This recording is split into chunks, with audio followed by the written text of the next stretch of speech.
কত কষ্ট হবে মা। আবার বেলাল হাফসির কাটা জায়গায় লবণ দিচ্ছে, মরিচের গুঁড়া জলা যখন দিতেছে, মরিচের গুঁড়া গুলা যখন পুরো শরীরে দেয়, বেলাল বলে আমি আর সহ্য করতে পারি না। আবার বেলাল বলে আল্লাহ গো, তুমি আমাকে ধৈর্য ধারণ করা ক্ষমতা দান করো, না হলে মনে হয় মা বাঁচাতে পারবো না। এবারে বেলাল হাফসি চিৎকার আরম্ভ করে দিয়েছে, কেননা কাটা জায়গাতে লবণ পড়েছে পড়তেছে। কত কষ্ট হবে রে বাবা। এত কষ্ট দেওয়ার পরে বেলাল হাফসি যেন কলেমা ছাড়ে না। আবার 1 ঘন্টা ধরে ডলা ডলে করা হলো, লবণ দিয়ে ডলে দেওয়া হলো। বেলাল চিৎকার মেরে যায়, বেলাল কাঁদতে লেগেছে, এবার বোধহয় কলেমা ছেড়ে দেবে। আপনার কিনা উমাইয়া বলল, এবার কি বেলাল কলেমা ছাড়বে নাকি? এবার তো কান্না করতেছে, এবার তো চিৎকার করতেছে। যাই দেখে বেলাল কলেমা ছাড়ছে কে না। বেলালের কাছে আসলো, বেলালের কাছে এসে মুখের কাছে কর্ণপাত করে, যেমনি মুখের কাছে সে কানটা লাগিয়ে দেওয়া, দেখতেছে বেলালের আপনার কিনা জবান থেকে এখনো কলেমা আর তালে কিনে চলে। জোরে বলুন সুবহানাল্লাহ। এখনো কলেমা আর জারি আছে। নবী পাকের একজন সাহাবী, আল্লাহ নবী সাল্লাল্লাহু তাআলা আলাইহি ওয়াসাল্লাম যখন কলেমার বাণী প্রচার করছেন, কত কষ্ট করে ইসলাম পেয়েছে আমরা দেখেন। এখন তো আমরা হামেশাই কলেমা পড়ি, বাধা দেওয়ার কেউ নাই, আছে গো? কেউ নাই, কিন্তু আমরা কলেমা পড়ি না। এখন কোরআন পড়লে বাধা দেওয়ার কেউ নাই। কিন্তু এমন একটা জামানা ছিল বাবা, আল্লাহর নবী সাল্লাল্লাহু তাআলা আলাইহি ওয়াসাল্লামের জামানায়, প্রাইভেট আপনার কিনা প্রথম প্রাথমিক জামানাতে আল্লাহর নবীর সাহাবীরা যখন কোরআন পড়তে একা একা রাত্রিবেলা নির্জনে পড়তেন। জোরে বলুন সুবহানাল্লাহ। হযরতে নবী পাক কলেমার বাণী প্রচার করে, এই আওয়াজটা হযরতে বেলালের কানে গিয়ে পৌঁছে গেল। বেলালের কানে আওয়াজ গিয়ে পৌঁছে গেল। জি, আব্দুল্লাহ ইবনে মুহাম্মদ সাল্লাল্লাহু আলাইহি সাল্লাম কলেমার বাণী প্রচার করছে। এত সুন্দর চেহারা গো। নূরের নবী একদিন চলে যাচ্ছে উমাইয়া বিনতে খালফের বেটা উমাইয়ার বাড়িতে। আমার বেলাল কাজ করতেন, কি করতেন? হ্যাঁ পাতেন, কি করতেন? গোলামি করতেন, দাসগিরি করতেন, কাজ করতেন। কেন?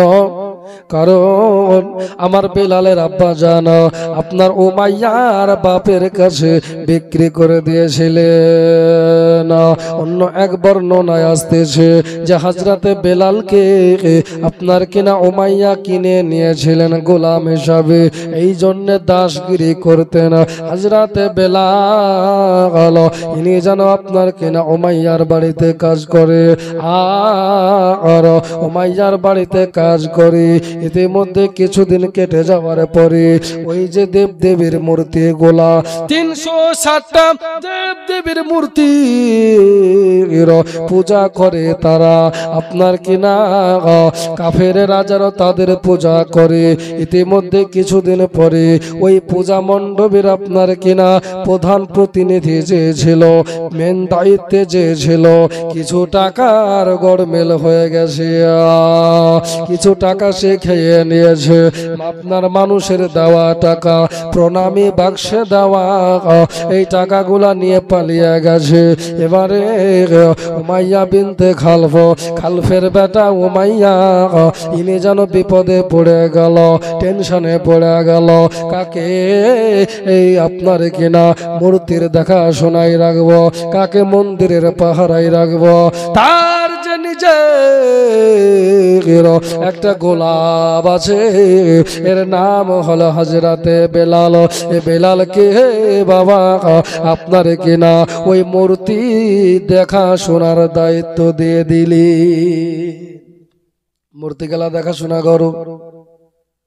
আর মন্দিরের পয়না বিভাগ সে মানুষ টাকা দিবে, কলা দিবে, কত রকমের আইটেম খাবার পাঠাবে, তুমি এগুলা সংরক্ষণ করে রাখবা, তাই নাকি বলে খা। এখনো বেলালের কাছে ইসলাম পৌঁছায়নি, এখনো ইসলামের মধুর বাণী গিয়ে পৌঁছায়নি। আমার বেলাল হাফসি রাদিয়াল্লাহু তাআলা আনহু, ইনি আপনার কিনা একদিন, দুদিন, 3 দিন, 4 দিন এমনি করে সমস্ত হিসাব নিকাশ সকাল থেকে সন্ধ্যা পর্যন্ত ক টাকা হলো, ক টাকা আয় হলো, সমস্ত হিসাব নিকাশ মালিককে বুঝিয়ে দিয়ে সন্ধ্যা হলে বেলাল বাড়ি চলে যায়। সন্ধ্যাবেলায় বাড়ি চলে যায়, আবার সকালে আসে, আসার পরে মন্দিরে টাকা পয়সা লোকে দান করে, ওই টাকাগুলো মালিককে বুঝিয়ে দিয়ে আবার চলে যায়। একদিন বসে আছে বেলাল হাফসি, আর হঠাৎ করে একটা মূর্তি পড়ে গেছে। কি হয়েছে? পড়ে গেছে। বেলাল হাফসি বলে, মূর্তি উঠে দাঁড়া। পারবে গো? মাটির মূর্তি উঠতে পারবে? আমি কোন ধর্মকে ছোট করে বলছি না, মাটির মূর্তি উঠতে পারে না, ও তো নিজের জান বাঁচাতে পারে না, কেমন করে মানব জাতিকে সংরক্ষণ করবে? কথা বলেন ঠিক কিনা? আমার বেলাল হাফসি রাদিয়াল্লাহু তাআলা আনহু, ইনি যেন বলছে মূর্তি দাঁড়া, কিন্তু মূর্তি কথা শোনে না, মূর্তি উনি যেন শুনতে পায় না, আর শুনতে পাওয়ারও কথা নয়। এবারে আমার বেলাল হাফসি রাদিয়াল্লাহু তাআলা আনহু বাবা ওই মূর্তিটাকে জানো বাবা খাড়া করে দিলেন। খাড়া করে দেওয়ার পরে আমার বেলাল হাফসি দাঁড়িয়ে আছে, আপনার বসে আছে, আর ওই মন্দিরের পেছ দিয়া আমার নবীজি হেঁটে হেঁটে চলে যাচ্ছে, মুখে গুনগুন গুনগুন গুনগুন গুনগুন করে আল্লাহর নবীজি জবান মোবারকে কালেমা পড়তেছে, লা ইলাহা ইল্লাল্লাহ। নবী আমার কলেমা পড়তেছে, আপনার কিনা নবী আমার বলছে, ও জগতের মানুষ শোনো শোনো শোনো, যারা লা ইলাহা ইল্লাল্লাহ পড়বে, মান ক্বালা লা ইলাহা ইল্লাল্লাহ ফাদখালাল জান্নাহ, যারা লা ইলাহা ইল্লাল্লাহ পড়বে গো তারাই জান্নাতে যাবে। এই দেখো ডাঙ্কা বেজে গেল, এত সুন্দর আওয়াজ আসতে লাগলো, আমার বেলাল হাফসির কানে আওয়াজ পৌঁছে গেল। হযরতে বেলাল হাফসি রাদিয়াল্লাহু তাআলা আনহু, ইনি জানো আপনার কিনা কলেমা পড়তে পড়তে আপনার নবী চলতে লাগলে, বেলাল হাফসি পেছন থেকে আসলো, মন্দিরের পেছনে গেল। কে গো? বলে আমি আব্দুল্লাহ ইবনে মুহাম্মদ, হুজুর আপনার নাম অনেক শুনেছি। ইয়া রাসূলুল্লাহ, ইয়া হাবিবাল্লাহ, নবীজি আমি বেলাল, আপনার জবান মোবারক থেকে নবী একটা আওয়াজ শুনতে পেলাম, এত মধুর সুন্দর আওয়াজ, ওই আওয়াজটাই আমাকে পাগল করে দিয়েছে। ইয়া রাসূলুল্লাহ, ইয়া হাবিবাল্লাহ, নবী গো আপনি আমাকে কলেমা পড়িয়ে নেন। জোরে বলুন সুবহানাল্লাহ। আমার নবী বলে, বেলাল গো তুমি তো আপনার কিনায় মন্দিরের দেখাশোনা করো, তুমি তো উমাইয়ার বাড়ি কাজ করো, তোমার মনিব যদি জানতে পারে, তোমার আকা যদি জানতে পারে, তবে তোমাকে মারধর করবে। তুমি কি কলমা সত্যি সত্যি পড়বা? তুমি কি কলমা ধরে থাকতে পারবা না? তুমি এই কলমা ছেড়ে দেবা। হযরতে বেলাল হাফসি বলে, ইয়া রাসূলুল্লাহ আমি কলেমা যদি একবার পড়ে নি, কসম খোদার করে বলি নবী গো আমি আর কলেমা ছাড়বো না। জোরে বলুন সুবহানাল্লাহ। নূরের নবীজি আল্লাহর নবী সাল্লাল্লাহু তাআলা আলাইহি ওয়াসাল্লাম বললেন, বেলাল ও বেলাল তবে শোনো, এই দেখো তুমি কলেমা পড়ো। হুজুর গো আমি তো এখনই পূজা আপনার কিনা মূর্তিদের দেখাশোনা করেছিলাম, আমি তো না পাকি আছি, এই অবস্থায় কি পড়া যাবে? নবী আমার বললে ওযু বানিয়ে নাও। আমার বেলাল ইনি যেন ওযু বানিয়ে নিলে, ওযু বানিয়ে নেওয়ার পরে হযরতে বেলাল বেলাল হাবশি ইনি জানো বাবা কলেমা পড়তে লাগলেন আশহাদু আল্লাহ ইলাহা ইল্লাল্লাহু ওয়া আশহাদু আন্না মুহাম্মাদান আবদুহু ওয়া রাসূলুহু। জোরে বলুন সুবহানাল্লাহ। বেলাল কলেমা পড়ে মুসলমান হয়ে গেলেন। হযরতে বেলাল হাবশি বলে নবী গো আপনার কাছে এত সুন্দর আপনার কলেমা, এই কলেমার মানে আমি বুঝতে পারছি আল্লাহর নবী আপনার কিনা বলতেছে বেলাল আমি তোমার জন্য দোয়া করে দিলাম ও বেলাল আল্লাহ পাক যেন তোমাকে ইসলামের জন্য কবুল করে নাই। সকলেই বলুন সুবহানাল্লাহ। কি করে? ইসলামের জন্য কবুল করে। নবীর দোয়া কারেন্টের মতন কবুল, কবুল না গো? নবীর দোয়া কারেন্টের মতন কবুল। আল্লাহর নবীর দোয়া কোনোদিন আমার আল্লাহ ফিরিয়ে দেয়নি। জোরে বলুন সুবহানাল্লাহ। আসুন একবার মোহাব্বতে দরুদ শরীফ পড়ে আল্লাহুম্মা সাল্লি আলা মাওলানা মুহাম্মদ ওয়া আলা মাওলানা মুহাম্মদ একটু জোরে ওয়া আলা আলি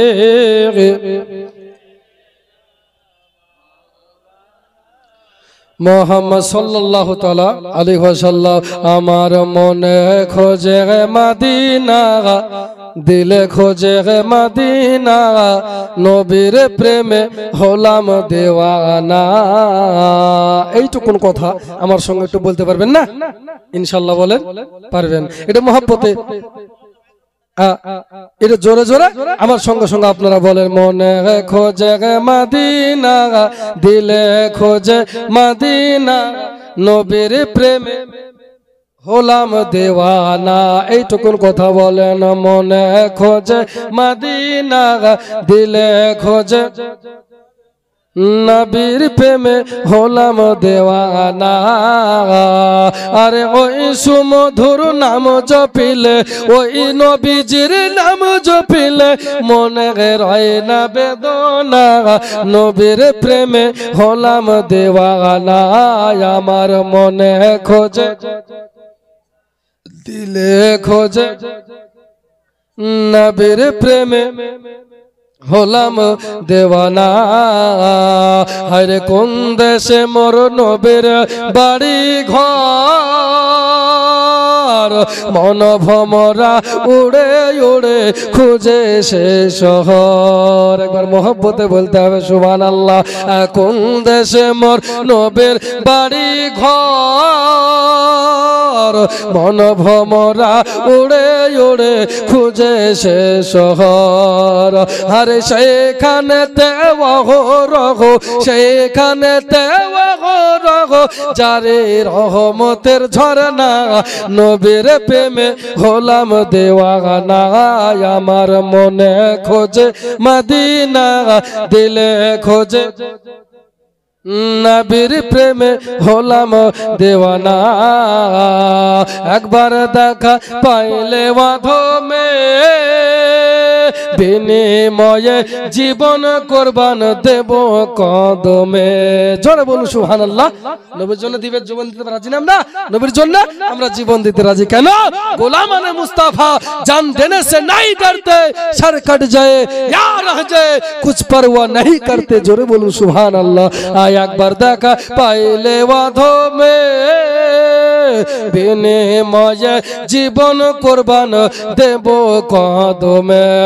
তাই আমরা আশিক দমে দমে, গোলামেরা দমে দমে, বলো আমরা গোলাম দমে দমে, গোলামেরা দমে দমে করে এটাই কামনা, নবীর প্রেমে হলাম দেওয়ানা। আমার মনে খোঁজে, দিলে খোঁজে মদিনা নবীর প্রেমে হলাম দেওয়ানা হায়রে ওই সুমধুর নাম জপিলে ওই নবীজির নাম জপিলে মনে রয় না বেদনা নবীর প্রেমে मोहब्बत कमा से नबीर प्रेम होलाम देवाना हजरत बिलाल कलेमा पढ़े दिलेन भाई आमार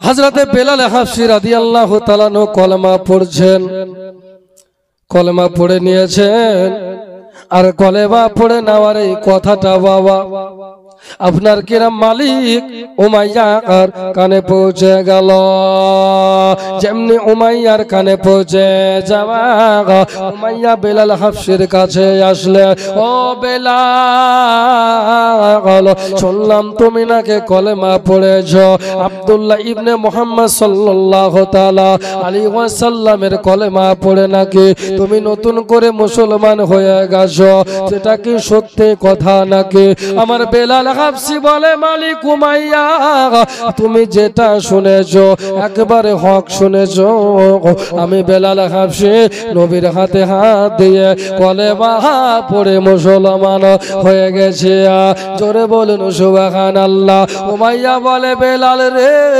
তুই আমার বাড়ির গোলাম তুই আমার বাড়ির দাস মনিব যেটা বলবে মালিক যেটা বলবে সেটা তোকে মেনে নিতে হবে কথা বলেন ঠিক কিনা গোলামে আপনার কিনা মনিবের কথা শুনবে এটাই বাস্তবতা কিন্তু আমার বেলাল বলছে ও মালিক উমাইয়া আপনার কাছে আমি বিক্রি হয়ে গেছি আপনি আমাকে খরিদ করে নিয়েছেন আপনি আমাকে কিনে নিয়েছেন এই জন্য আপনার আমি কাজ করি 12 বছর আপনার বাড়ি গোলামি করব আপনার সমস্ত কাজ দেখভাল করব কিন্তু ধর্মের বিষয়ে আমি আপনার কথা শুনব না জোরে বলুন সুবহানাল্লাহ ধর্মের বিষয়ে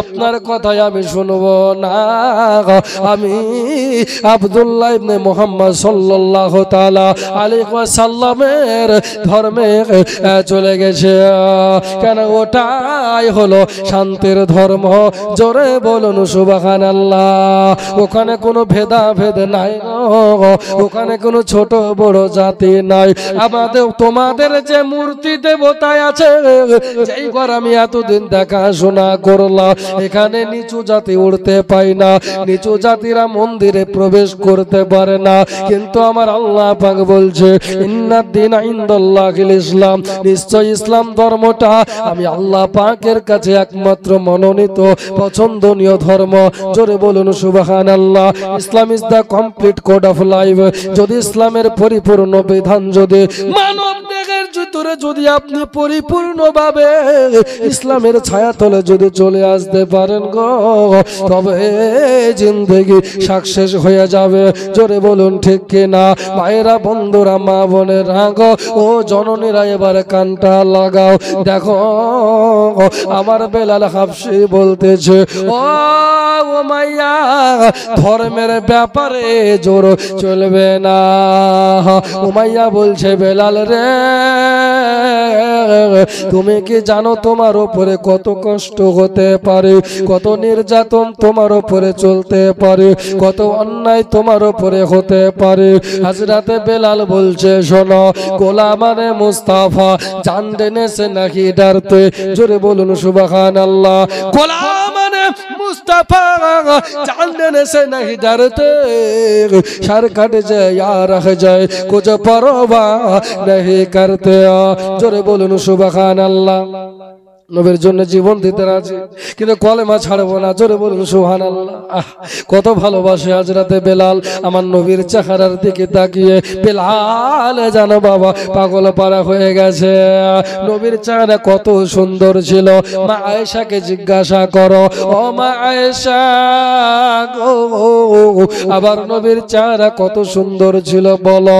মা আয়েশা সিদ্দিকা রাদিয়াল্লাহু তাআলা আনহা বলে, যখন আমার নবী আমার কোলে মাথা দিয়ে যখন নবী আমার শুয়ে যেতেন, আমার রাসূলুল্লাহ যখন আমার কোলে মাথা রেখে একটু আরাম করতে, তখন আমি একবার রাত্রে বেলাতে পূর্ণিমার চাঁদের দেখে পূর্ণিমার চাঁদে একবার দেখে আমার মুস্তাফার চেহারায় দেখে কসম খোদার করে বলি, পূর্ণিমার চাঁদে দাগ আছে গো, কিন্তু মুস্তাফার চেহারাতে কোনো দাগ নাই। জোরে বলুন সুবহানাল্লাহ। নবীর মতন কেউ হবে না রে বাবা, নবীর সঙ্গে কারো তুলনা চলবে না। কথা বলেন ঠিক কিনা ভাইরা বন্ধুরা, মা জননীরা আমার, নবীর মতন কেউ হবে না রে বাবা। আল্লাহর নবীর সঙ্গে কারো তুলনা করা হবে না। নবীর চেহারা দেখে সাহাবীরা পাগল হয়ে যেতে। মা আয়েশা সিদ্দিকা বলে, যখন আমি নূরের নবীর চেহারা দেখতাম তখন আমার খোদা ভুলে যেতাম। জোরে বলুন সুবহানাল্লাহ। আর একটু জোরে বলেন। নবীর চেহারা এত সুন্দর ছিল। ইউসুফকে দেখে, ইউসুফ নবীকে দেখে মিশরের মহিলারা হাত কেটে ফেলেছিল না, আপেল কাটতে গিয়ে হাত কেটে দিয়েছে, কিন্তু নবী চেহারা তারা দেখে দেখেছে দেখেন। দেখলে কি হতো? কবি বলছে, হযরত ইউসুফকে দেখে যারা আঙ্গুল কেটেছে তারা কে আমার নবীর রূপ দেখেছে। ওগো দেখতো যদি কেটে দিত, দেখতো যদি কেটে দিত কলিজা খানা, হয়নি হবে না, হতে পারে না আমার নবীর সাথে কারো তুলনা, হবে হয়নি হবে না, হতে পারে না আমার নবীর সাথে কারো তুলনা। ভাইরা বন্ধুরা, জননী মা বোনেরা, গজল বলতে গেলে সময় লাগবে রে মা। এই দেখো হযরতে বেলাল হাবশী রাদিয়াল্লাহু তাআলা আনহু বলছে, মালিক ও আমার মালিক, ওগো আমার মুনিব শুনে রাখো, আমি কলেমা পড়ে নিয়েছি, কিছুতে কলেমা ছাড়বো না। উমাইয়া বলে, তবে রে বেলাল দেখছি কলেমা ছাড় চোখে না। রাতের বেলাতে হযরতে আপনার বেলাল হাবশীকে আপনার কিনা ঘরের মধ্যে ভরে দিলে, সকাল বেলায় বেরিয়ে গেল হযরতে বেলাল। এবারে বলো তুমি কলেমা ছাড়বা কিনা? বেলাল বলে, না আমি কলেমা ছাড়বো না। এই দেখো ওগো আমার জননী মা বোনেরা, এবারে বেলালের খারাপ সময় আসে। আমরা তো মুসলমানের ঘরে জন্ম নিয়েছি, কত সহজে ইসলাম পেয়ে গেছি, কত সহজে ইসলাম পেয়ে গেছি, কিন্তু ইসলামের জন্য সাহাবীরা কত কষ্ট করেছে। হযরতে বেলাল হাবশী বলে, আমাকে মারলেও আমি কলেমা ছাড়বো না। আল্লাহু আকবার কাবীরা, তাই নাকি বলে? এবারে পাপিষ্ঠ উমাইয়া বাবা, কাফের বেদির পাপিষ্ঠ উমাইয়া যেন ঘরের ভিতরে চলে গেল, আর ঘর থেকে বাবা একটা চাবুক বের করে আনলেন। চাবুকটা বের করে আনার পরে আপনার কিনা বেলাল হাবশীকে এবারে জানো বাবা চাবুক মারতে লেগেছে। মেরে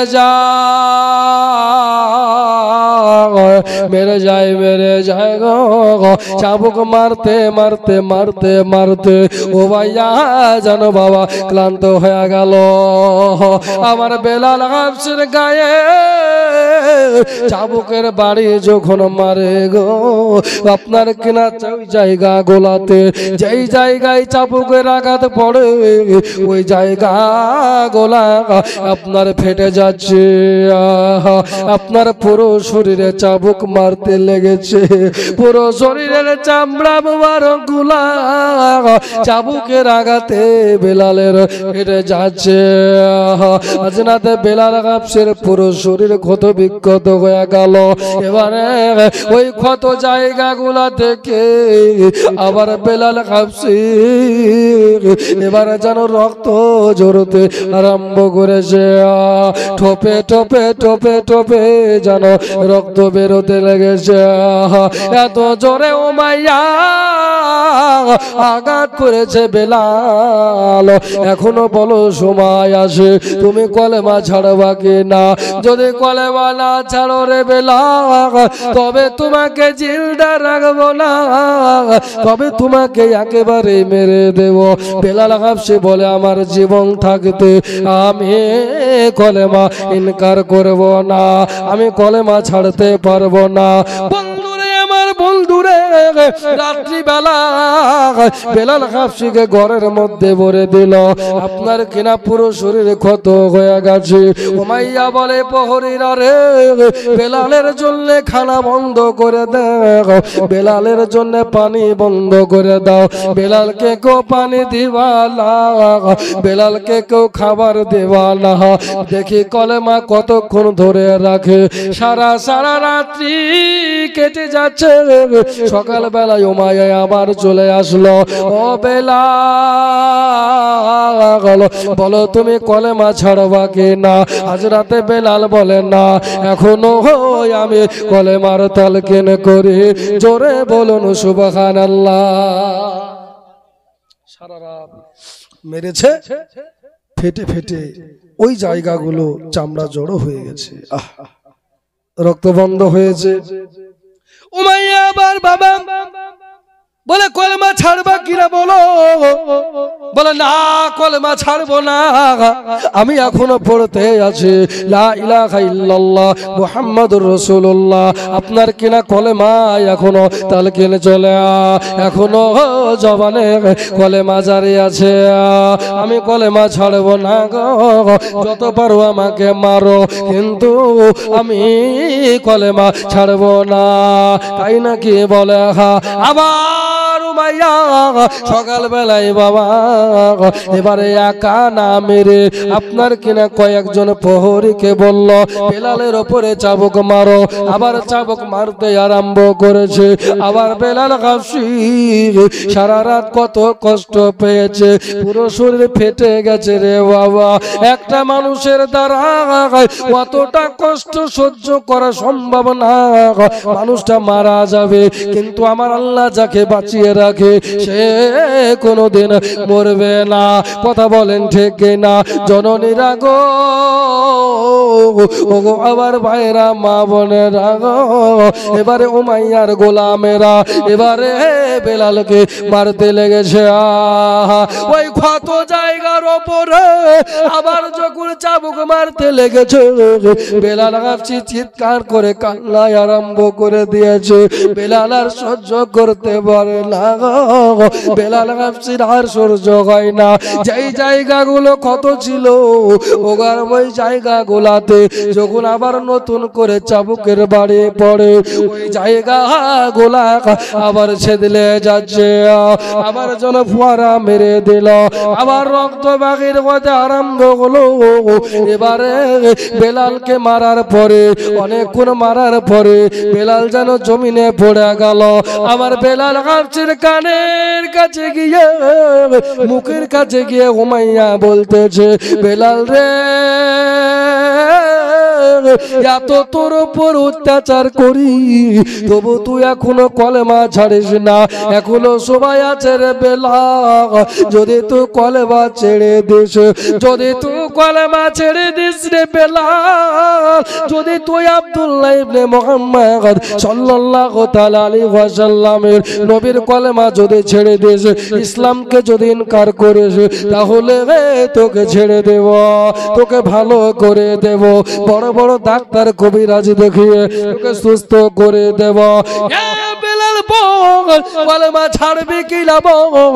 বেলাল হাবশি বলে না না না, আমি এখনো কলেমা পড়তে আছি। বেলাল হাবশির জবান থেকে কলেমা শুনে এবারে উমাইয়া বলতেছে, বেলালকে তো পারা গেল না, তবে এক কাজ করো রে, ওই আমার গোলামেরা শোনো, তোমরা ঘর থেকে চলে যাও, ঘরের ভিতরে গিয়ে তোমরা লবণের গোড়া আনো, মরিচের গুঁড়া আনো, আর লবণ নিয়ে এসো। কেন গো? বলে বেলালকে কলেমা ছাড়াবো, ওটার মেডিসিন নিয়ে এসো। এবার বেলাল হাফসিকে বাবা বসিয়ে দিয়েছে। বসিয়ে দেওয়ার পরে বেলাল হাফসির যেই কাটা জায়গাগুলো পুরো শরীরে চাবুকের বাড়ি মেরে যেই জায়গাগুলো ফেটে গেছে, ফেটে গিয়ে চামড়া নিয়ে গেছে, ওই জায়গাগুলোতে বাবা উমাইয়া কাফের বেঈমান, আপনার কিনা পাপিষ্ট বেঈমান কাফের, ও ভাইয়া জানো বাবা লবণ ছিটাতে লেগেছে। কত কষ্ট হবে বাবা। আবার বেলাল হাফসির কাটা জায়গায় লবণ দিচ্ছে, মরিচের গুঁড়া জলা যখন দিতেছে, মরিচের গুঁড়া গুলা যখন পুরো শরীরে দেয়, বেলাল বলে আমি আর সহ্য করতে পারি না। আবার বেলাল বলে আল্লাহ গো, তুমি আমাকে ধৈর্য ধারণ করা ক্ষমতা দান করো, না হলে মনে হয় ইমান বাঁচাতে পারবো না। এবারে বেলাল হাফসি চিৎকার আরম্ভ করে দিয়েছে, কেননা কাটা জায়গাতে লবণ মরেছে পড়তেছে। কত কষ্ট হবে রে বাবা। এত কষ্ট দেওয়ার পরে বেলাল হাফসি যেন কলেমা ছাড়ে না। আবার 1 ঘন্টা ধরে ডলা ডলে করা হলো, লবণ দিয়ে ডলে দেওয়া হলো। বেলাল চিৎকার মেরে যায়, বেলাল কাঁদতে লেগেছে, এবার বোধহয় কলেমা ছেড়ে দেবে। আপনার কিনা উমাইয়া বলল এবার কি বেলাল কলেমা ছাড়বে নাকি? এবার তো কান্না করতেছে, এবার তো চিৎকার করতেছে, যাই দেখে বেলাল কলেমা ছাড়ছে কে না। বেলালের কাছে আসলো, বেলালের কাছে এসে মুখের কাছে কর্ণপাত করে, যেমনি মুখের কাছে সে কানটা লাগিয়ে দেওয়া, দেখতেছে বেলালের আপনার কিনা জবান থেকে এখনো কলেমা আর তালে কিনে চলে। জোরে বলুন সুবহানাল্লাহ। এখনো কলেমা আর জারি আছে। এটাই তো নবীর প্রেমিক, এটাই তো নবীর আশিক। ওই অবস্থায় যদি আপনি আমি হতাম, মনে হয় ইমান বাঁচাতে পারতাম না, মনে হয় আমরা বেঈমান হয়ে যেতাম। কিন্তু বেলাল হাফসিকে কত ধৈর্য আল্লাহ দিয়েছে। যদি আপনাকে রাস্তাঘাটে কেউ ধরে যদি বলে বল জয় শ্রীরাম, আপনি তো ভয়ে বলে দিচ্ছেন। আর তার উপর কত অত্যাচার দেখেন, কত নিপীড়ন নির্যাতন চলছে। গোবন গুঁড়া দিয়ে দেওয়া হলো, পুরো শরীর ক্ষত বিক্ষত হয়ে গেল। আবার চাবুকের বাড়ি মারে। বেলাল হাফসি যেন কান্না আরম্ভ করে দিয়েছে। বেলাল হাফসি তবুও কলেমা ছাড়ে না। বেলালকে এত কষ্ট দেওয়ার পরে বেলাল যখন কলেমা ছাড়ে না, এবারে বেলাল হাফসিকে আরো কষ্ট দেওয়ার জন্য বাবলার কাটা আনা হলো। বাবলার কাটা গোলায় আনার পরে এবার আমার বেলাল হাফসিকে আপনার কিনা ওই কাটা বিছিয়ে দিলেন, আর কাটার ওপরে আমার বেলালকে ফেলে দিলেন। বলেন বাবা, যেই জায়গাগুলো কত আছে, যেই জায়গাগুলো কাটায় আছে, যেই জায়গাগুলাতে লবণ ভরে দেওয়া আছে, ওই জায়গাগুলাতে আবার এবারে বাবলার কাটা ঢুকে গেল। বেলালকে এত নির্যাতন করে। ইসলাম এমনি এমনি আসেনি রে বাবা। সাহাবায়ে কেরাম জীবন দিয়েছে, সাহাবায়ে কেরাম জীবন বিসর্জন দিয়েছে, কত নবীকে শহীদ করে দিয়েছে, তারপরে আমরা ইসলাম পেয়েছে। কথা বলেন ঠিক কিনা ভাইজানেরা, ওগো আমার জননী মা বোনেরা। এবারে বেলাল হাফসিকে কাটার উপরে ফেলে দিয়েছে, বুকের উপরে এক ডালি কাটা এনে বাবলার কাটাগুলা বিছিয়ে দিয়েছে। আর বাবলার কাটাগুলা বিছিয়ে দিয়ে বেলাল হাফসির বুকের উপরে আবার যেন মারতে লেগেছে। লাথি মারে ঘুষে এবারে বল কলেমা ছাড়বে কে না। বেলাল বলে না এখনো কলেমা ছাড়িলাম কেন? আমি নবীর জন্য জীবন দিতে রাজি, নবীর জন্য সুন্নিরা জীবন দেবে। কথা বলেন ঠিক না? আরে প্রয়োজন হলে নবীর জন্য দেব আমরা জান আমরা শুনলে গে মুসলমান আমরা শুনলে গে মুসলমান আল্লাহুম্মা সাল্লি আলা মোহাম্মদ ওয়া আলা আলি সাইয়্যিদিনা মাওলানা মুহাম্মদ সাল্লাল্লাহু তাআলা আলাইহি ওয়াসাল্লাম। এত মারলাম, এত কষ্ট দিলাম, তবুও কলেমা ছাড়ে না। আরে বেলাল কি ধাতু দিয়ে তৈরি? ওর ভিতরে জিন সওয়ার করলো নাকি? ওর ভিতরে জিন সওয়ার হলো নাকি?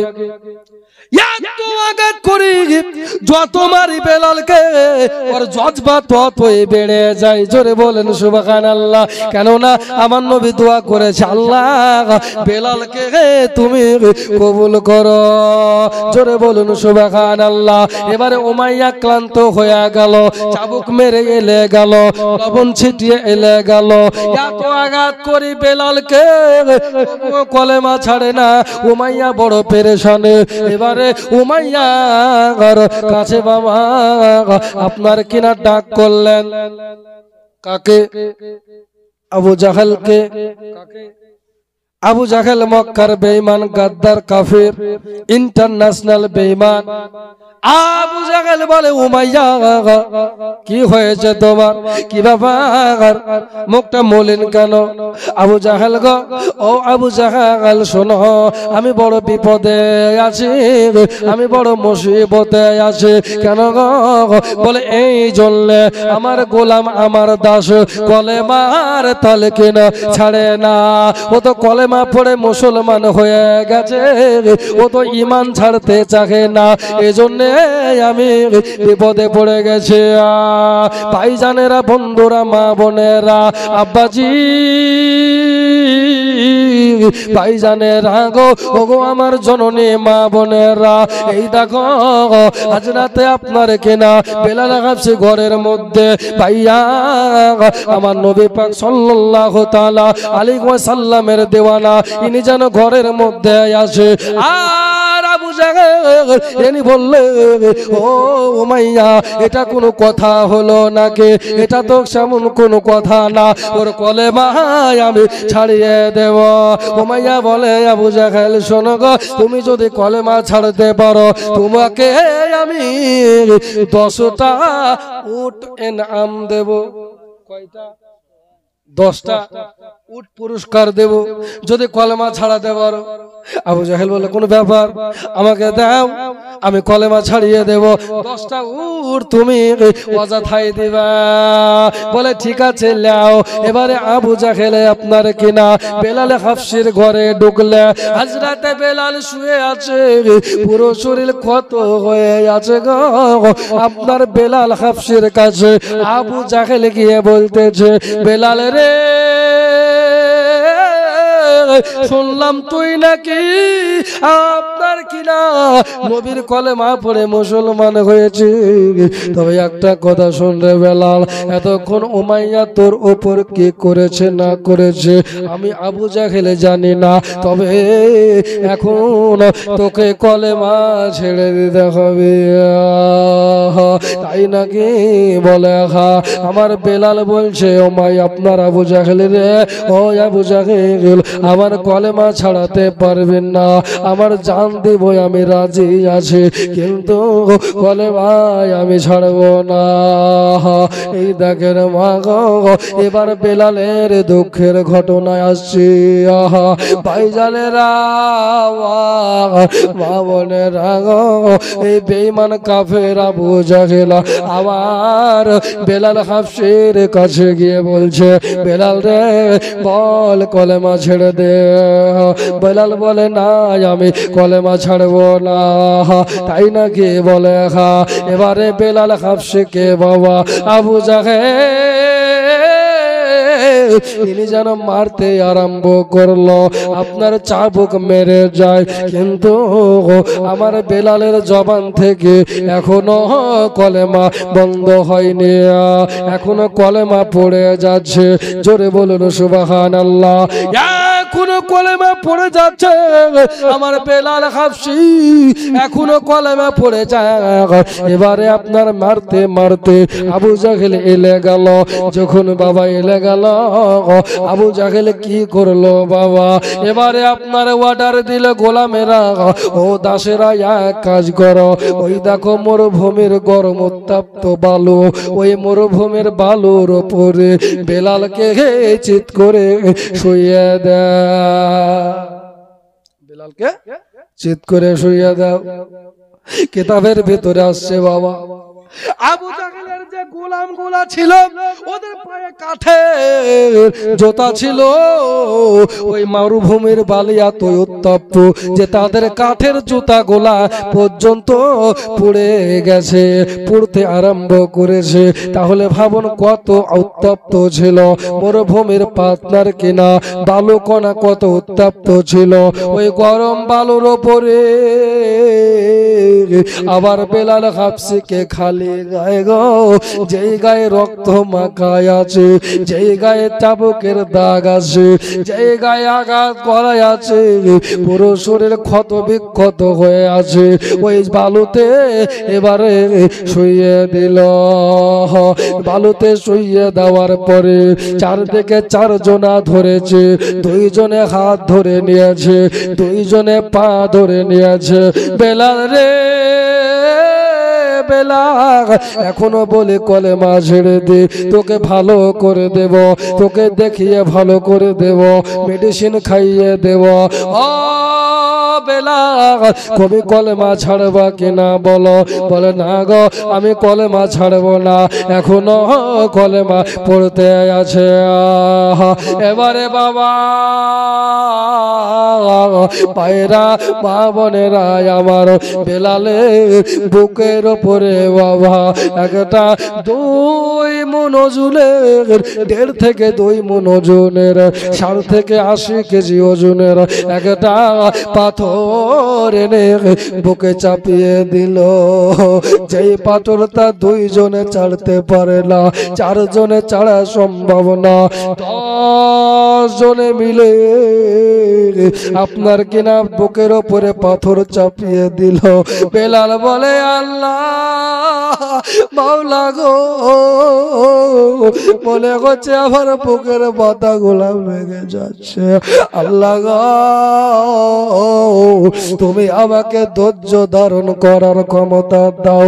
আয় আমার আল্লাহ, আমি যেন পাপীদের কাছে ক্ষমা আপনার কিনা ভুল স্বীকার না করি, আমি যেন কলেমার ইনকার না হয়ে যাই, আমার জবান দিয়ে যেন কলেমার ইনকার না হয়ে যায়, এই ক্ষমতা আমাকে দান করো আল্লাহ। তুমি আমাকে ধৈর্য ধৈর্যের আপনার কিনা ধৈর্য ধরার তৌফিক দান করো। আমার নবীর দরবারে দোয়া করি আপনার কিনা বেলাল হাফসির হাত ধরা, বেলাল হাফসির পা ধরা, বুকের উপরে পাথর চাপিয়ে দিয়েছে আমার হযরতে বেলাল।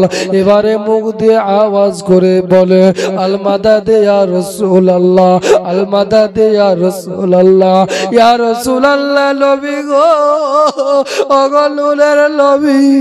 আর বলে গো আমি কলেমা ধরে রাখতে পারবো না, নবী গো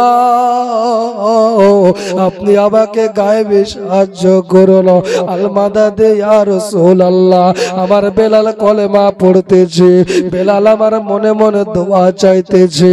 ভাইয়া গো, ওগো আমার জননী মা বোনেরা, অনেকক্ষণ পরে বেলাল হাফসির বুক থেকে বাবা পাথরটা নামিয়ে দেওয়ার পরে বেলাল হাফসির কানের মুখের কাছে গিয়ে আপনার কিনা আবু জাহেল কানটা লাগিয়ে দিল।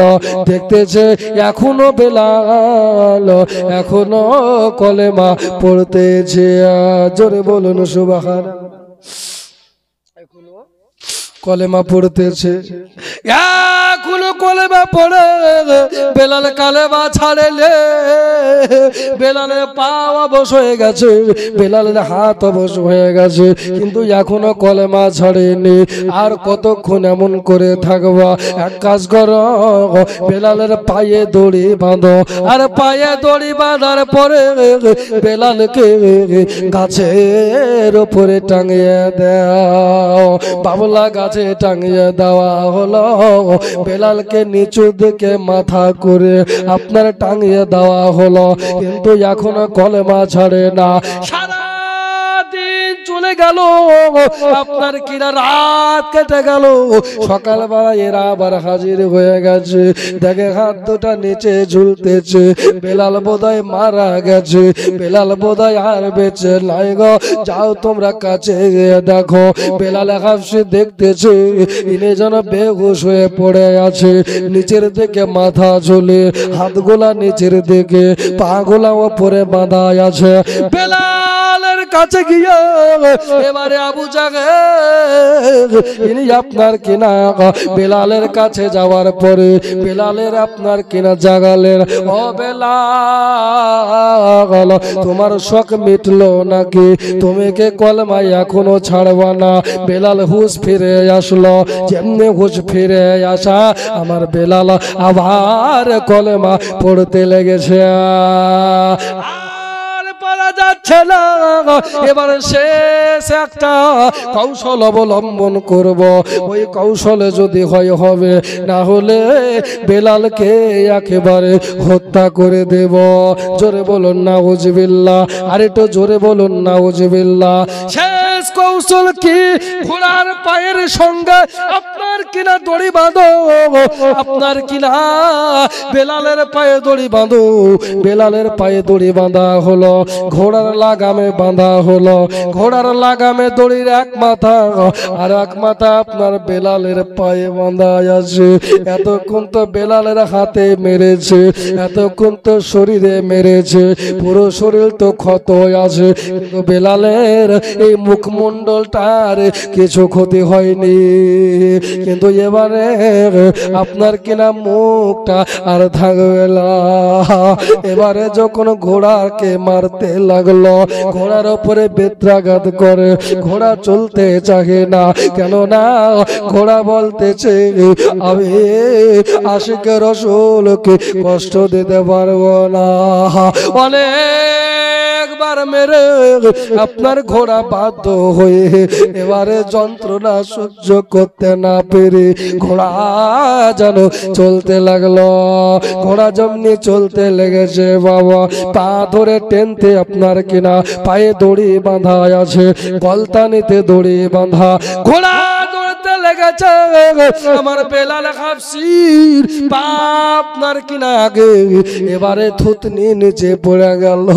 ওই বাটিতে কাকর পাথরওয়ালা বাটি গো, যেই নবীকে আমার সাহাবের নবী, যেই সাহাবীকে আমার নবী জান্নাতি বলে ঘোষণা করে দিয়েছে, ওই জান্নাতি সাহাবী হযরতে বেলাল কত কষ্ট করছেন দেখেন।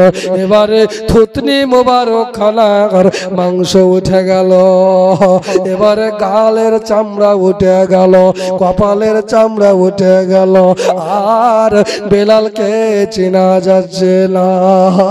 এবারে পুরো শরীর যেন রক্তাক্ত হয়ে গেল। ঘোড়া দাঁড়িয়ে দেওয়ার পরে ঘোড়া যেন দাঁড়িয়ে দিল। ঘোড়া দাঁড় করিয়ে দেওয়ার পরে দড়ি খুলে দেওয়া হলো, বেলালের পায়ের দড়ি খোলো। দড়ি খুলে দেওয়ার পরে বেলাল আর বোধহয় বাজবে না, কেননা এবার আর শরীর দেখা যায় না, বেলালের চেহারা চেনাও যায় না, বেলালকে দেখে চিনতে পারে না, কেননা মুখের চামড়া নাই, থুতনির চামড়া নাই, গালের চামড়া লাগায়, পুরো শরীর রক্তে রাঙা হয়ে গেছে, আর বেলাল বোধহয় বাজবে না। এবারে বেলাল হাত পা ছেড়ে দিয়েছে। বেলালের কাছে গিয়ে আবু জাহেল এবার বলছে, বেলাল রে বল কলেমা ছাড়বে গেলা? এখনো আমার বেলাল কলেমা পড়তে আছে জোরে বলুন সুবহানাল্লাহ আশিকে मुस्तफा जिसका पहचान है वो बरेली का अहमद रजा खान है आशिके मुस्तफा जोरे बोलें जिसके आशिक नहीं उसके कुर्बान है वो बरेली का अहमद रजा खान है अहले सुन्नत का जो खास पहचान है वो बरेली का अहमद रजा खान है वो बरेली का अहमद रजा खान है नजदियत के लिए नजदियत के लिए नजदियत के लिए एक तूफान है वो बरेली का अहमद रजा खान है आशिके मुस्तफा जिसका पहचान है वो बरेली का अहमद रजा खान है अल्लाहुम्मा सल्ली अला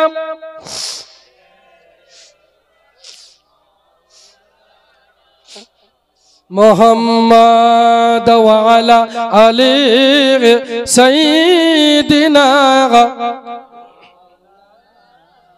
সাল্লাল্লাহু তাআলা আলাইহি ওয়াসাল্লাম বিরাদার আবু জাহেল বলছে বেলাল রে এখন বল কলেমা ছাড়বে কে না ভাইরা মা বোনেরা আমার কানটা লাগিয়ে দেখো ও মা বোনেরা কানটা লাগিয়ে শোনো মা গো হযরত বেলাল বলতেছেন না এখনো আমি কলেমা ছাড়বো না ইনি যেন আনতা হাদুন বলে ইনি যেন কলেমা শাহাদাত পড়ে কলেমার তালকিল করে পুরো শরীর চিনা যায় না রে বাবা জীবন বেরিয়ে যাচ্ছে তবুও কলেমা ছাড়ছে না এটাই হলো নবীকে ভালোবাসা কথা বলেন ঠিক না আমরা মুখে বলি নবীকে ভালোবাসি কিন্তু আমরা নামাজ পড়ি না আমরা রোজা রাখি না আমরা দান ধান করি না আমরা ভালো কাজ করি না খারাপ কাজে আমরা বেশি আপনার কিনা নাচ গানে বেশি মোবাইলে সিরিয়ালে ব্যস্ত মোবাইলে সিনেমায় ব্যস্ত এখন তো সিনেমা চলছে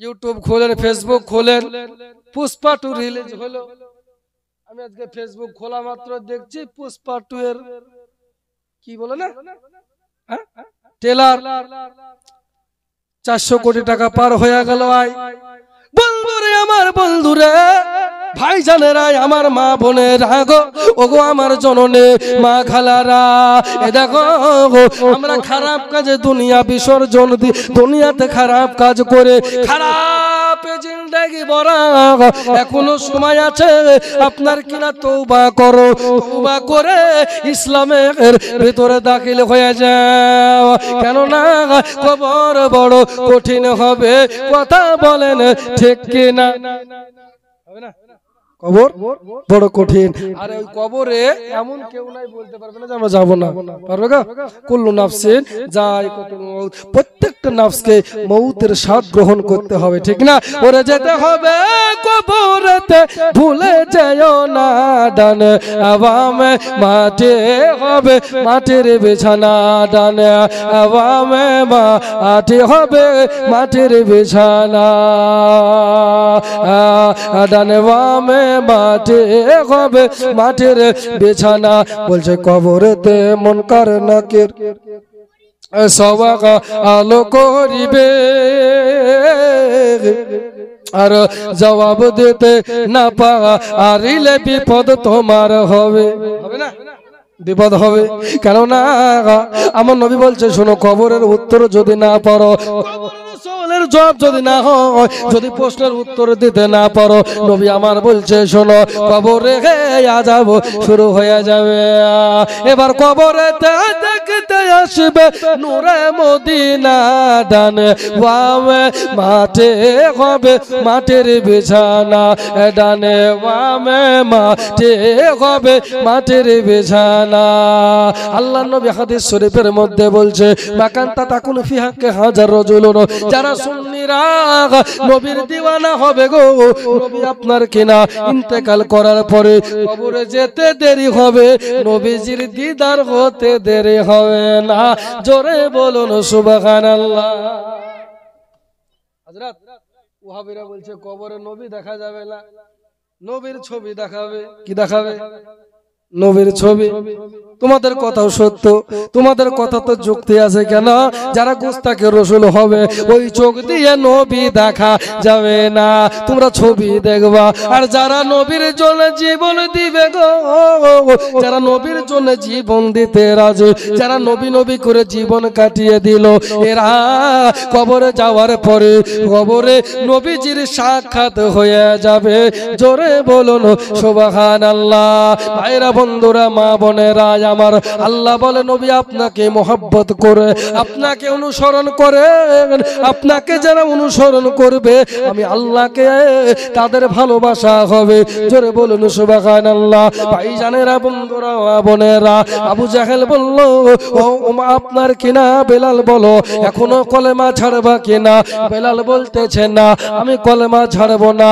এবারে ওই মুখে বেলাল হাসি, এবারে আপনার কিনা জিভটাকে বাবা এবারে শেষ পজিশনে এসে আর যখন পারলো না, এ তো জান দিতে রাজি কিন্তু ঈমান দিতে রাজি না। এবারে আবার বেলাল হাফসির বাবা জিভটাকে ধরে নিচ্ছে, ধরতে পারে না। আমার বেলাল হাফসি কলেমা পড়ে লা ইলাহা ইল্লাল্লাহ, যেমনি লা বলেছে বাবা, লা যেমনি বলেছে মুখটা হা হয়েছে, আর পেলাস দিয়ে জানো বাবা জিভটাকে ধরে নিল। জিভটাকে জানো বাবা আপনার কিনা সাড়াশি মতন একটা বস্তু দিয়ে ধরে নেওয়া হলো। এবারে জিভটা ধরে নিয়ে হাত দিয়ে টান মারে আপনার বেলাল হাফসি, আর যেন সহ্য হয় লাগো, চোখ দুটা লাল হয়ে গেছে। এবার চোখ দিয়ে বলে হচ্ছে রক্তের ফোয়ারা বেরিয়ে যাবে।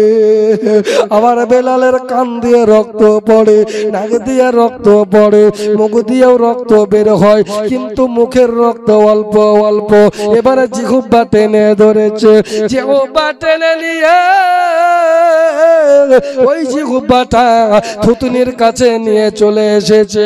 জিহ্বা টেনে বের করে ওই জিহ্বাতে বাবা পেরেক মেরে দিয়েছে। এমনি কাটা মেরে দেওয়া আমার বেলাল হাফসি রাদিয়াল্লাহু আনহু আর কথা বলতে পারে না। এতক্ষণ কলেমা পড়ছিল, এখন বেলাল আবার কলেমা পড়তে পারছে না গো। কেন? আমার বেলালের মুখে কাটা মারা, পেরেক মারা আছে গো। মুখে যদি জিহ্বাতে করে মারা থাকে, যদি কাটা মারা থাকে, যদি পেরেক দেওয়া থাকে, তাহলে কথা বলা যাবে না। জিহ্বার কাটা বের করে নিয়েছে, এবারে রক্তের ফোয়ারা জারি হলো। বেলাল হাফসি এখনো কলেমা পড়ে, কিন্তু মুখের আওয়াজ পরিবর্তন হয়ে গেছে। এবার বেলাল আর সহি কথা বলতে পারে না, মনে হচ্ছে তুতলা তুতলা লাগে, আওয়াজ পরিবর্তন হয়ে গেল। লা ইলাহা ইল্লাল্লাহ ফাদাখালাল জান্নাহ, নবী বলেছে লা ইলাহা ইল্লাল্লাহু মুহাম্মাদুর রাসূলুল্লাহ। নবী আমার আপনার নবীর কলেমা পড়ে অবশেষে আপনার বেলালকে পারলো না, এবার বেলালকে মেরে দেবে, একবারে হত্যা করবে। ইতিমধ্যে আপনার উমাইয়ার কাছে গেল। কি খবর আবু জাহেল? বলে আবু জাহেল বলো। আবু জাহেল বলছে উমাইয়া রে আমি পারলাম না। কি পারলাম না? কলেমা ছড়াতে পারলাম না। জোরে বলুন সুবহানাল্লাহ। নবীর প্রেমে এত পাগল মনে হচ্ছে ওর ভিতরে জিন সওয়ার হয়েছে। ও আর বেলাল নাই, কি নাই? বেলাল নাই, ও তো আল্লাহ ওয়ালা হয়ে গেছে, ও তো ফানাফিল্লাহ বাকাবিল্লাহ হয়ে গেছে। ওকে এত মারি জিহ্বাতে পেরেক মারনো, ওর মুখ ছেদলে দিলাম, ওর গাল কেটে গেছে, মুখ কেটে গেছে, পুরো শরীর রক্তাক্ত, পুরো শরীর সিদ্ধ পানির আপনার সিদ্ধর মতো হয়ে গেছে, হাড়গুলা বেরিয়ে যাচ্ছে, তবুও কলেমা ছাড়ছে না। ওর হাড় মতো বেলাল পড়ে আছে, আর বোধহয় বাঁচবে না, মারা যাবে। এই আওয়াজটা নবীর কানে পৌঁছালো। আমার নবী বলেন, সাহাবারা রে, আবার বেলাল বড় মুসিবতে আছে, আবার বেলালকে তোমরা কে করে করবা? ও ওসমান গনি জিল্লুর রাহিম, তুমি তো বড় লোক আছো, তোমার তো অনেক টাকা আছে রে ওসমান, যাও তাড়াতাড়ি করে যাও, আমার বেলালকে খরিদ করে আনো। এই কথাটা নবী আমার বলে দিলেন। ওই জায়গায় আবু বকর হাজির, এবার ওই জায়গায় আলী হাজির, ওই জায়গাতে সাহাবীরা শুনে নিলে বেলালকে যেভাবে হোক আমার সামনে আলো। আমি নবী বেলালের উপরে রাজি আছে, জোরে বলুন সুবহানাল্লাহ। আমি নবী বেলালের উপরে রাজি আছি। এই জন্য তোমরা এক কাজ করো, বেলালকে আমার কাছে নিয়ে এসো। এই কথা শুনে চলতে লাগলো। ওমর ফারুক আপনার কিনা, হযরত উসমান গনি বেরিয়েছে, আবু বকর সিদ্দিক বেরিয়েছে, আমার আবু বকর পৌঁছে গেল। তুমি কি তোমার দাস গোলামকে, তোমার বেলালকে কি বিক্রি করবা নাকি?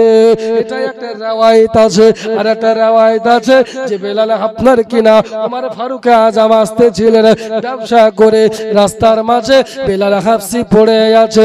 একটা মহিলা এসে বলছে, মানে দুটো মতে বলছে, একটা মহিলা এসে বলতেছে, আবু বকর তুমি শোনো, তোমাদের একটা লোককে মারতেছে, এত নির্যাতন করে, এত নিপীড়ন চালিয়েছে, একবার গিয়ে চেহারা দেখো।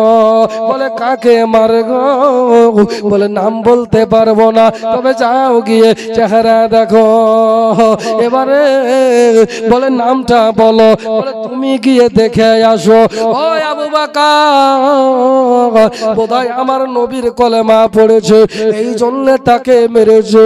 আবু বকর সিদ্দিককে যেমনি বলেছে ওটা হলো হযরতে বেলাল। যেমনি বেলালের কথা শোনা, আবার আবু বকর তাড়াতাড়ি করে বাবা বেলালের কাছে গিয়ে দেখে পুরো শরীর রক্তে রাঙায় আছে, পুরো শরীর যেন ক্ষত বিক্ষত হয়ে গেছে। বেলাল কথা বলতে পারে না, আপনার কিনা জিহ্বা ছিঁড়ে গেছে, কথা যেন বলতে পারে না, বেলাল যেন জমিনে শুয়ে আছে। এবারে উমাইয়াকে বলে, উমাইয়া রে, ওরে পেশান উমাইয়া, এই গোলামটাকে তুই কি বিক্রি করবি? উমাইয়া বলে আমি বিক্রি করব। জোরে বলেন। গোলাম কে নেবে? ও তো মারা যাবে, আর জান নাই, মনে হয় জান বেরিয়ে যাবে। ওই গোলাম নিয়ে কি করবা? বলে আমার কাজ আছে, আমি ওই গোলাম চাইলে নেবে দিবি? বলে হ্যাঁ দিব। ক টাকা নেবে বল? উমাইয়া বলছে ক টাকা দিবা? আবু বকর সিদ্দিক বলে ক টাকা তুই নিবি বল? আবু বকরকে বলছে, আবু বকর গো, তোমার মাথা মনে হয় খারাপ হয়ে গেছে, ওই গোলাম কি নেওয়ার যোগ্য? ও তো বেশি দিন বাঁচবে না, ওকে খরচা করতে হবে, তবে হয়তো সুস্থ হবে। কি তুমি করবা? কি এমন কাজে লাগাও? বেলাল ভালো ছিল, কাজে ফাঁকি ছিল না, একটাই মাত্র খারাপ, ও কলেমা পড়েছে, তাই নাকি? বলে হ্যাঁ। ও তবে একটা কথা শোনো রে, তুই আমার কাছে একটা কথা বল, তুই আমার কাছে চা চা চাইবি রে, আমি আবু বকর তাই দিয়ে দেব। জোরে বলেন। ও বলছে যা চাইবি তাই দিব, আর উমাইয়া বলছে তুমি যা দিবা তাই দাও। আবু বকর সিদ্দিক একটা নিজের গোলাম ছিল, ওকে দিয়ে দিল, বলে গোলামের পরিবর্তে গোলাম দিলাম। আর এই না পকেটে হাত ভরে আপনার কিছু স্বর্ণ মুদ্রা বের করার পরে কিছু দিরহাম দিয়ে দিলেন। আপনার কিনা দিয়ে দেওয়ার পরে বলছে, ও উমাইয়া, তুই তো বেলালকে চিনতে পারিস না, যদি কলবের চোখ দিয়ে বেলালকে দেখতে তাহলে তুইও কলেমা পড়ে মুসলমান হয়ে যেতে।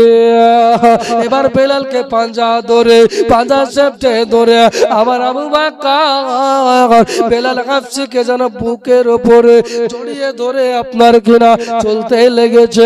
2 ধাপ যাওয়ার পরে পেছনে তাকিয়ে বলে, উমাইয়া রে, ও উমাইয়া, তুই তো বড় বোকায় আছিস, কেননা আমার একটা গোলাম দিলাম, কিছু টাকা দিলাম। উমাইয়া রে, আজ এই কালো বেলালের জন্য, এই ক্ষত বেলালের জন্য যদি আমার কাছে তুই যদি আমার জীবনটাও চাইতে, তুই যদি আমার কাছে আমার খেজুরের বাগান চাইতে, তুই যদি আমার কাছে আমার আরো টাকা ডিমান্ড করতে, সব দিয়ে দিতে, কিন্তু আমার কাছে চাইলে না, যা চাইলি কিছুই চাইলে না, আমি নিজে ইচ্ছাই তোকে দিলাম, তুই বড় বোকায় আছিস, যা চাইতি আমি আবু বকর তাই তোকে দিয়ে দিতাম। জোরে বলুন সুবহানাল্লাহ। আমার বেলালকে নবীর দরবারে নবী আমার আপনার বেলালের গায়ে হাত বুলিয়ে দিচ্ছে, ওই চামড়াগুলা ফেটে ফেটে গিয়েছে, চামড়াগুলা ছিঁড়ে নিচে ঝুলে ওই আপনার কেলা ওই হাতগুলাতে আমার নবীর নুরানি আপনার হাত, জান্নাতি হাত আপনার কেনা ওই জায়গা গুলাই বুলিয়ে দিচ্ছে। বেলাল রে, ও বেলাল, শোন রে বেলাল, আমি রাসূলুল্লাহ তোর উপর খুশি, আমার আল্লাহ তোর উপর খুশি। তবে বেলাল রে, আমার জন্য এত কষ্ট সহ্য করলে, এত নির্যাতন হলে, তোকে কলেমা ছাড়িস নে, তুই কলেমা ছাড়িস নে। আমি কলেমা ছাড়ি নে, আমি জান দিতে রাজি আছে, কিন্তু আমি কলেমা ছাড়তে পারিনি। তাই নাকি বলে, এখন কি ভালো আছিস? বেলাল বলে, হুজুর গো, এতক্ষণ পুরো শরীর যন্ত্রণা ছিল, যেমনি আপনার চেহারা দেখেছি, এবার আমার সব জ্বালা মিটে গেছে। জোরে বলুন সুবহানাল্লাহ। নবী আপনার চেহারা দেখার পরে গো আমার সমস্ত কষ্ট দূর হয়ে গেছে। আমার নবী হযরত বেলালকে বললেন, বেলাল, আমি রাসূলুল্লাহ তোমাকে কথা দিলাম, তোমাকে সঙ্গে নিয়ে জান্নাতে যাব। জোরে বলুন সুবহানাল্লাহ। আল্লাহুম্মা সাল্লি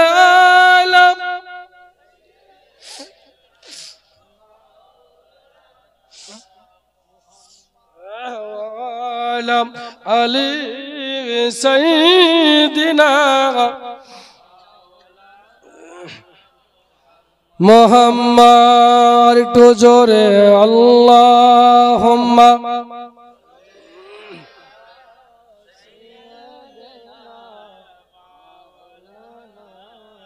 মুহাম্মদ ওয়া আলা আলি সাইয়্যিদিনা সাল্লাল্লাহু তাআলা আলাইহি ওয়াসাল্লাম। ওরে যার প্রেমেতে, জোরে বলুন সুবহানাল্লাহ, মহব্বতে, ওরে যার প্রেমেতে মজনু হইল, খোদ রব্বানা একজন নবী আসিল গো সোনার মদিনায়। বলো, একজন নবী আসিল গো সোনার মদিনায়। ওরে যার প্রেমেতে মজনু হইল, যার প্রেমেতে মজনু হইল, খোদ রব্বানা একজন নবী আসিল গো সোনার মদিনায়। বলো, নবী আসিল গো যাহারা গো মনের তোরে কাবা ঝুঁকে সাজদা করে, তিনি আমার নূরের নবী শাহে মদিনা বলে তিনি আমার নূরের নবী শাহে মদিনা একজন নবী আসিল গো নূরের মদিনা একজন নবী আসিল গো সোনার মদিনায় ওরা যার প্রেমেতে মজনু হইল খোদ রব্বানা একজন নবী আসিল গো সোনার মদিনায় জোরে বলুন সুবহানাল্লাহ ওরে আমরা সবাই নবীর পাগল নবীর প্রেমী মোদের আমল জোরে বলে নবীর প্রেমী আমাদের আমল ঠিক না আমরা সবাই নবীর পাগল নবীর প্রেমী মোদের আমল আরে ওই প্রেমেতে পাবো মোরা আল্লাহর ঠিকানা একজন নবী আসিল গো সোনার মদিনা একজন নবী আসিল গো সোনার মদিনা ওরে যার প্রেমেতে মজনু হইল যার প্রেমেতে মজনু হইল খোদ রব্বানা একজন নবী আসিল গো সোনার মদিনা একজন নবী আসিল গো সোনার মদিনা